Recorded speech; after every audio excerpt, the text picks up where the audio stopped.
آج اس موقع پر مختصر سے وقت میں میں چاہتا ہوں کہ قربانی کے اندر کی جانے والی کچھ کمیوں اور کچھ جو ہے غلطیوں کی طرف بھی میں اشارہ کروں جو عام طور سے ہمارے یہاں کی جاتی ہے۔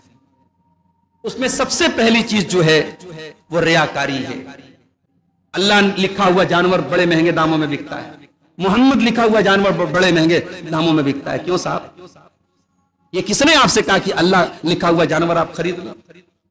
اور آج کا زمانہ پڑھائی لکھائی کا زمانہ ہے، آپ کو اتنی سینس تو ہوگی کہ جانور کے بدن پہ اللہ اور محمد لکھنا کوئی مشکل کام نہیں۔ اللہ اور اس کے محمد اس کے بالوں میں اس کو سیٹ کرنا یہ کوئی مشکل کام نہیں ہے۔ اور ایسے بکروں کو اونے پونے دام میں مہنگے داموں میں خریدنا اور پورے محلے میں یہ جو ہے اپنی نمائش کرنا کہ صاحب میں نے ایسا بکرا خرید لیا، خبردار۔ اللہ کے نبی کی قربانی میں، صحابہ کی قربانی میں ریاکاری نہیں تھی، نمود نہیں تھی۔ قربانی کو آپ ریاکاری سے بچائیے میرے ساتھ۔ اسی طریقے سے قربانی کے جب جانور آپ خریدنے جائیں تو دیکھ بھال کر کے خریدیں۔ حضرت علی کہتے ہیں اللہ کے نبی نے ہمیں حکم دیا ان نستشرف العیر والاذن، کہ ہم قربانی کے جانور کی آنکھوں کو غور سے دیکھیں اور اس کے کان کو بھی غور سے دیکھیں، اور کسی کانے جانور کی قربانی نہ کریں۔ جس کا کان آگے سے کٹا ہو اس کی قربانی نہ کریں، جس کا کان پیچھے سے کٹا ہو اس کی قربانی نہ کریں، جس کا کان پھٹا ہو اس کی قربانی نہ کریں، جس کے کان میں سوراخ ہو اس کی قربانی نہ کریں۔ اسی لیے بعض علماء کہتے ہیں کہ بھی آپ قربانی کا جانور خرید کے لے آئے، اب اس کے اندر کوئی چھوٹا موٹا عیب ہے تو قربانی آپ کر لیجئے، کوئی حرج کی بات ہے۔ اس لیے کہ حدیث میں جس جانور کی قربانی کے بارے میں یہ کہا گیا قربانی نہیں ہوگی، اللہ کے نبی نے 4 جانوروں کا نام لے کے کہا کہ اس کی قربانی نہیں ہوگی۔ ایسا کانا جانور جن کو بالکل صاف پتہ لگ رہا ہے کہ ایک آنکھ خراب ہے۔ اسی لیے علماء کہتے ہیں کہ اگر کسی جانور کی آنکھ ایسی ہے کہ دیکھنے میں آنکھ خراب نہیں ہے لیکن حقیقت میں اس کی ایک ہی آنکھ میں روشنی ہے تو قربانی ہو جائے گی۔ اگر دیکھنے میں لگ رہا ہے کہ ایک آنکھ خراب ہے، ایک آنکھ نکل چکی ہے، یا ایک آنکھ کی جو پتلی ہے وہ غائب ہے، تو ایسے جانور کی قربانی ہوگی۔ اور ایسا بیمار جانور جس کی بیماری بالکل کلیئر ہو، اور ایسا لنگڑا جانور جس کا لنگڑا پن بالکل واضح ہو، اور ایسا کمزور اور مریل جانور جس کے اندر کوئی گودا نہ ہو، ایسے 4 جانوروں کی قربانی جائز نہیں۔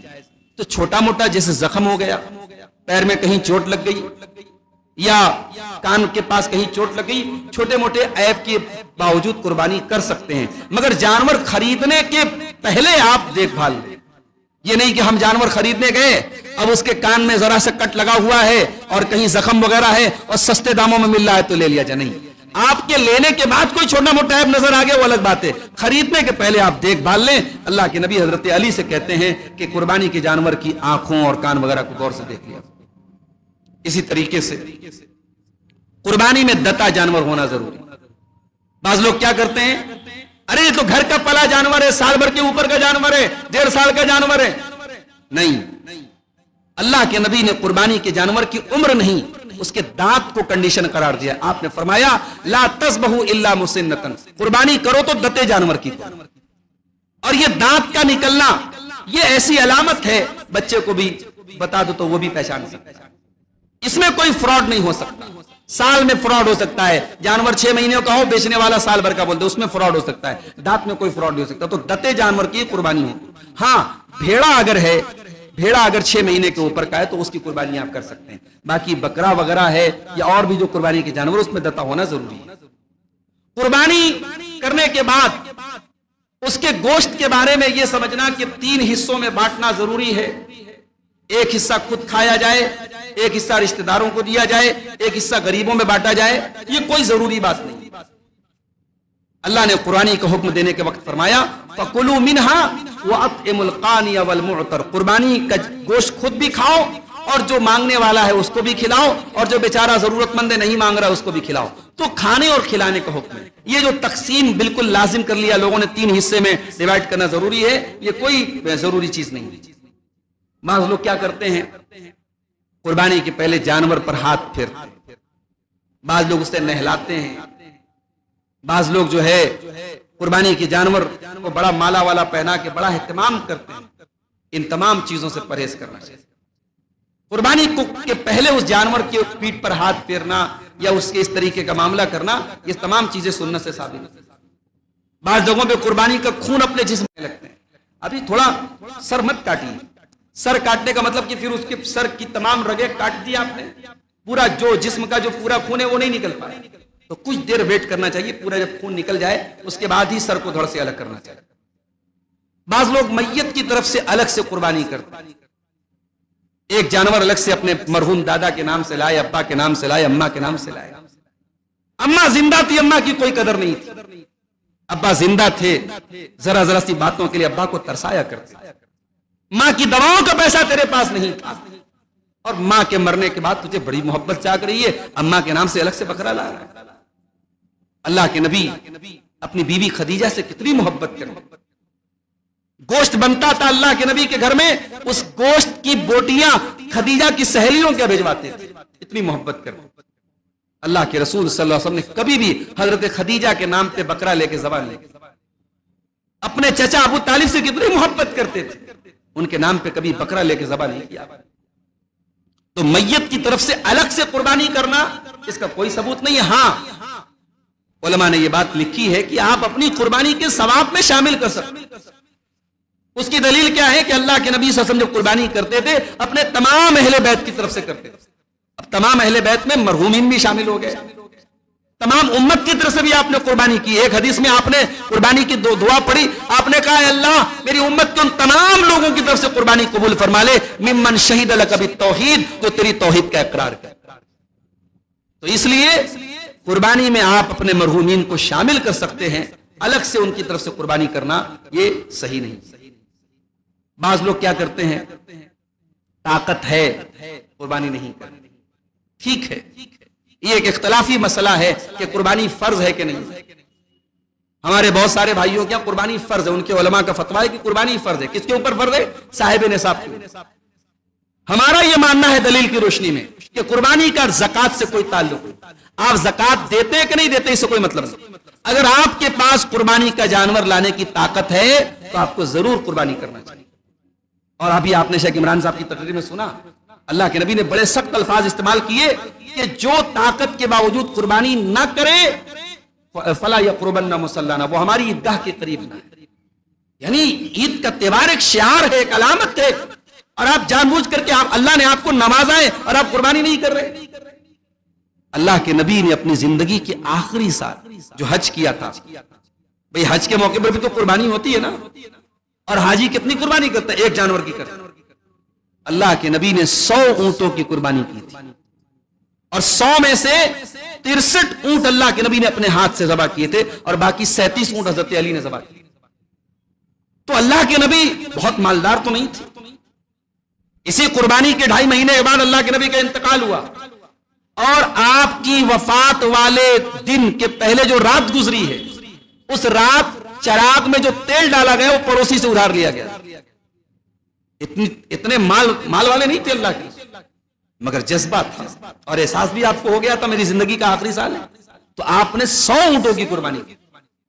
علماء نے اس سے یہ مسئلہ نکالا ہے کہ انسان کو اپنی حیثیت کے مطابق بڑھ چڑھ کے قربانی کرنا ہے, قربانی میں کنجوسی نہیں کرنا ہے. اور الحمدللہ اس معاملے میں ہمارے ہاں جذبہ ہے.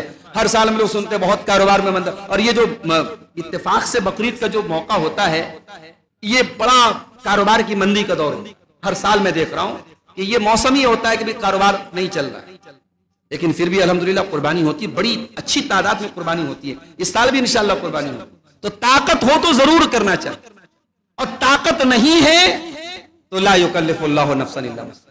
قرضہ لے کر کے, ادھار لے کے کہ آج لے لے بعد میں دیں گے, بھائی ایسی عبادت مت. آپ یہ بات یاد رکھیے, قرض اگر آپ نے لے لیا تو قرض کا ادا کرنا واجب ہے, قربانی واجب نہیں ہے. آپ قرضہ لے کر کے قربانی کر رہے ہیں, یہ مناسب بات. ہاں کاروباری آدمی ہے, کبھی ایسا ہوتا ہے کہ آج پیسہ نہیں ہے لیکن ہمیں پتا ہے 1 مہینے کے بعد ہمیں پیمنٹ مل جائے. ایسی اگر سچویشن ہے اور آپ کو پتا ہے کہ وہ قرضہ پھر ہمارے ذمہ مصیبت نہیں بنے گا, تو آپ قرض لے کے کر سکتے ہیں. ایک عام آدمی جو قرض لے کر کے مصیبت میں پڑ جائے گا, اس کے لیے مناسب نہیں کہ وہ قرض لے کے قربانی کرے. حرام کمائی سے قربانی کر, یہ بھی غلط ہے. ان اللہ طیب لا یقبل الا طیبا, اللہ پاک ہے اور پاک چیزوں کو قبول کرتا ہے. یہ فیگر کی ساڑیاں تیار کرنے والے خبردار ہو جائیں, ان کی قربانی اللہ تبارک و تعالیٰ کو نہیں چاہیے. حرام کمائی کھانے والے ہوشیار ہو جائیں, ان کو کوئی ضرورت نہیں اللہ کی راہ میں قربانی کرنے کی، ان کی قربانی اللہ کیا قبول نہ کی۔ اللہ پاک ہے اور پاک چیزوں کو قبول کرے، تو حرام کمائی سے قربانی کرنے سے پرہیز کریں۔ بعض لوگ کیا کرتے ہیں، قربانی کا جانور لائے، اب گھر میں بھائی لوگوں کی طرف قربانی ہو رہی ہے تو کہتے ہیں ارے یار پہلے دن تو ہمارے یہاں ہو رہی ہے تو ہم یہ قربانی چوتھے دن کریں گے، تیسرے دن کریں گے، دوسرے دن کریں گے۔ ایک ہی جانور لائے ہیں اور اس کو ڈیلے کر کے دوسرے دن تیسرے دن کر رہے ہیں، ٹھیک ہے، جائز ہے، مگر قربانی کا سب سے افضل دن کون سا ہے؟ پہلا دن۔ اس لیے اگر آپ ایک جانور لائے ہیں تو اس کو پھر آپ مت ٹالیے، اس کو پہلے دن قربانی کر ڈالیں۔ اور بعض لوگ کیا کرتے ہیں کہ سارے جانوروں کو پہلے ہی دن کر دیتے ہیں، کہتے ہیں صاحب آج کا دن سب سے افضل ہے، ہم باقی دن کیوں کریں؟ یہ بھی غلط ہے۔ اسلام نے جہاں وسعت دی ہے، آپ کو 4 دن تک قربانی کرنے کی وسعت دی ہے، اب 4 دن تک کیجیے، کچھ کی پہلے دن کر لیجیے، کچھ کی دوسرے تیسرے چوتھے دن کر لیجیے۔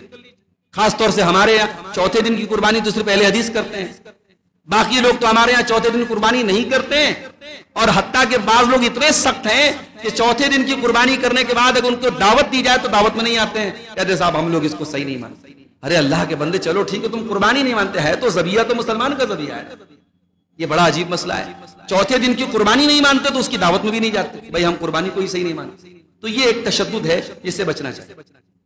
بعض لوگ کیا کرتے ہیں، قربانی کر لیا، اس کے چتھڑے کہیں پھینک دیے، گوشت کی بوٹی کہیں پھینک دی، پورا محلہ بدبو سے جو ہے پورا محلہ پریشان ہے۔ جو گوشت کھا رہا ہے وہ اس علاقے سے گزرنا نہیں چاہتا، جو غیر مسلم ہے جو گوشت نہیں کھاتے وہ تو ہمیشہ ناک بند کر کے گزرتے ہیں اور ہمیں گالیاں دیتے ہوئے۔ اسلام کسی کو تکلیف پہنچانے والا مذہب نہیں ہے، اسلام آسانی پیدا کرنے کا حکم دیتا ہے، پریشانی پیدا کرنے کا حکم نہیں۔ قربانی کے جو فضلات ہیں، قربانی کے جو بچے کچے سامان ہیں، ان کو جو رکھنے کی پراپر جگہ آپ وہیں پہ ڈالیے، گندگی مت کیجیے، اس تہوار کو گندگی کی علامت مت بنائیے میرے پیارے ساتھی۔ اسی طریقے سے قربانی کے موقع پر جو دعا پڑھی جاتی ہے، انی وجہت وجہی للذی فطر السماوات والارض حنیفا وما انا من المشرکین ان صلاتی ونسکی ومحیای ومماتی للہ رب العالمین لا شریک لہ وبذالک امرت وانا من المسلمین۔ یہ دعا آپ پڑھ سکتے ہیں، یہ صحیح حدیث سے ثابت۔ بعض لوگ اس دعا میں ایک جملہ بڑھا دیتے ہیں، اللہم تقبل منی کما تقبلت من خلیلک ابراہیم، اے اللہ اس قربانی کو قبول فرما لے جیسے تو نے قبول کیا اپنے خلیل ابراہیم علیہ السلام سے۔ یہ جملہ جو ہے یہ ثابت نہیں، اس کو پڑھنے کی آپ کو کوئی ضرورت نہیں۔ اسی طریقے سے عقیقہ جب ہم کرتے ہیں، عقیقہ کی بھی الگ سے کوئی دعا ثابت نہیں، ہاذہی عقیقۃ فلان، یہ فلاں کا عقیقہ ہے میرے بچے کا، کہ وہ لمبی چوڑی دعا لوگ پڑھتے ہیں، وہ ثابت نہیں۔ آپ سمپل قربانی کی دعا پڑھ کے عقیقہ کر لیجیے، دل میں ارادہ کر لیجیے میرے بچے کا عقیقہ ہے، میری بیٹی کا عقیقہ ہے، میرے پوتے کا عقیقہ ہے، آپ نیت کر لیجیے، کافی۔ تو قربانی میں یہ جو جملہ بڑھاتے ہیں کہ اللہ اس قربانی کو میری طرف سے قبول فرما جیسا کہ تو نے قبول فرمایا اپنے خلیل ابراہیم سے، یہ جملہ صحیح نہیں۔ بعض لوگ کیا کرتے ہیں، قربانی کے پہلے اگر غلطی سے بال اور ناخن کاٹ لیا تو ان کو یہ لگتا ہے کہ صاحب اب تو قربانی ہماری نہیں، اب قربانی قبول نہیں۔ ٹھیک ہے، قربانی کرنے والے کے لیے حرام ہے بال اور ناخن کاٹنا جب تک قربانی نہ کر لے، لیکن اگر غلطی سے کاٹ لیا تو گناہ کا کام اس نے کیا، اس سے قربانی کے ثواب میں کوئی کمی نہیں آئے گی۔ آپ کو قربانی اپنے حساب سے کرنا ہے، قربانی پہ کوئی فرق انشاءاللہ نہیں پڑے گا۔ اسی طریقے سے بعض لوگ کیا سمجھتے ہیں، ارے اتنا جانور لانے کی کیا ضرورت، اتنی رقم ہم کسی اسپتال میں دے دیں، کسی غریب کو دے دیں۔ یہ خیال آپ کو اپنے بیٹے کے ولیمے کے ٹائم کیوں نہیں یاد آیا جب 3 طرح کا اسٹارٹر نہ رکھیں، 1200 لوگوں کی دعوت نہ دیں؟ یہ خیال آپ کو اپنی شادیوں میں جو جوڑا جاتا ہے، پہلے ہم سنتے تھے بھئی 6 جوڑا کپڑا جاتا ہے، 9 جوڑے جاتا ہے، اب تو صاحب 15 جوڑے 20 جوڑے کپڑے جا رہے ہیں، لاکھوں روپے کے کپڑے جا رہے ہیں، جویلری جا رہی ہے، پورا کمرہ بھرا ہوا ہے۔ اب تو آپ کو یہ سنت یاد نہیں آتی کہ اسپتال میں دے دیا جائے، غریبوں کو دے دیا جائے۔ یہ سارا دل کا جو درد ہے وہ قربانی کے ٹائم کو یاد آتا ہے۔ قربانی ایک شعار ہے میرے پیارے، اتنی نہیں، اس سے 10 گنا رقم آپ اللہ کی راہ میں خرچ کر دیں، قربانی کا ثواب آپ کو نہیں ملے گا۔ قربانی کی جگہ قربانی ہی چلے گی، کوئی اور عبادت نہیں چلے گی۔ اس لیے اگر آپ کو حیثیت ہے تو آپ قربانی کیجئے، قربانی کے معاملے میں کنجوسی مت کیجئے، اور یہ مت کہیے کہ یہ رقم ہم کہیں اور دیں۔ اسی طریقے سے قربانی میں کی جانے والی ایک غلطی یہ بھی ہے، جو ہمارے یہاں بہت رائج ہے کہ لوگ جو ہے عید الاضحیٰ کی نماز میں، بقرعید کی نماز میں عورتوں کو لانے کے معاملے میں لاپرواہی کرتے ہیں۔ ہمارے مولانا شعیب صاحب موجود ہیں، عیدگاہ کی کمیٹی کے ذمہ داروں میں سے، جمعیت کے ذمہ داروں میں سے، ان کو تو بہت اچھی طریقے سے یہ بات معلوم ہے کہ ہمارے یہاں عورتوں کی جو حاضری ہوتی ہے عید کی بنسبت بقرعید میں کم ہوتی ہے۔ کیوں ہوتی ہے بھائی؟ کیا ہماری جماعت کے افراد کم ہو جاتے ہیں کیا بقرعید کے موقع؟ کم ہم نہیں ہوتے، عورتیں تھوڑا سستی کرتی۔ اچھا بعض گھروں میں کیا ہوتا ہے صاحب، عورتوں کو بڑا کام ہے۔ میں بار بار یہ بات کہتا ہوں کہ آپ عورتوں کی عبادات کے معاملے میں ان کے ساتھ زیادتی مت کیجیے۔ رمضان میں آپ افطار کے کھان اور پکوان میں اتنا زیادہ مت مبتلا کر دیجئے اپنی عورتوں کو کہ بیچاری وہ عبادات نہ کرے۔ اور بقرعید کے موقع پہ یہ ٹھیک ہے بھائی، کھانا بنانا ہے، مسالہ پیسنا ہے اور یہ ہینتن لالٹین جو بھی کرنا ہے، لیکن اس کی وجہ سے آپ بقرعید کی نماز میں لے کے نہ آئے، یہ بالکل مناسب بات ہے۔ اللہ کے رسول کی تمام احادیث میں یہ تاکید ہے، وہ دونوں عید کی نماز کے، عید الفطر کے لیے بھی، عید الاضحیٰ کے لیے بھی۔ اس لیے عیدگاہ میں عورتوں کو ضرور لے کے آئے۔ مساجد میں انتظام ہو رہا ہے، لوگ کہتے ہیں صاحب جو معذور لوگ ہیں، بوڑھے لوگ ہیں، نابینا لوگ ہیں، کم دیکھنے والے لوگ ہیں، بقرعید کے موقع میں 90% لوگوں جو ہے وہ معذور ہو جاتے ہیں۔ سوچتے ہیں یار کون جائے گا شکر تالاب، چلو اپنی مسجد میں پڑھ لیتے ہیں۔ یہ جان بوجھ کر کے اللہ کے رسول کی ایک سنت، ایک شعار ہے۔ کیا اللہ کے رسول کو آسانی نہیں تھی؟ آپ کے گھر کے بغل میں مسجد تھی، آپ وہیں پڑھ لیتے، کیا ضرورت تھی میدان میں لے کے جانے کی، اپنے گھر کی عورتوں کو لے کے جانے؟